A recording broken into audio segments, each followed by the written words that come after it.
বেহাল রাজ্য সড়ক, নরক যন্ত্রণা ভোগ করতে হচ্ছে সাধারণ মানুষকে। অভিযোগ, দীর্ঘদিন ধরেই খানাখন্দে ভরা বনগাঁ বাগদা রাজ্য সড়ক, প্রায়শই ঘটছে দুর্ঘটনা।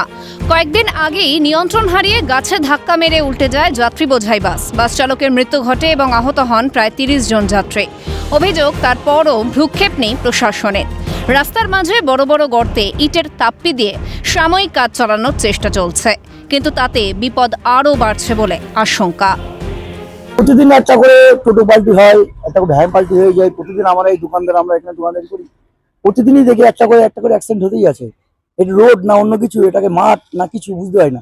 আর অ্যাক্সিডেন্ট তো হতেই আছে, পরপর অ্যাক্সিডেন্ট হতেই আছে। কোথায় টোটো পাল্টি খাচ্ছে, কোথায় অটো গর্তের মধ্যে চলে যাচ্ছে। প্রত্যেকটা নেতা আসে, ভোটের সময় আসলে ভোট দাও, আমরা তোমাদের দেখব, তোমাদের জন্য আমরা আছি, তোমাদের জন্য অনেক কিছু করবো। তো তারপর কাজে দেখি কিছুই হয় না। এই রাজ্য সড়ক দিয়ে বনগাঁ, বাগদা, হেলেঞ্চা, দত্তফুলিয়া, বয়রা, গারাপোতা এলাকার কয়েক লক্ষ মানুষ যাতায়াত করেন। হাসপাতাল থেকে শুরু করে প্রয়োজনীয় কাজে যেতে এই সড়ক পথই একমাত্র ভরসা, কিন্তু সেই রাস্তারও বেহাল দশা।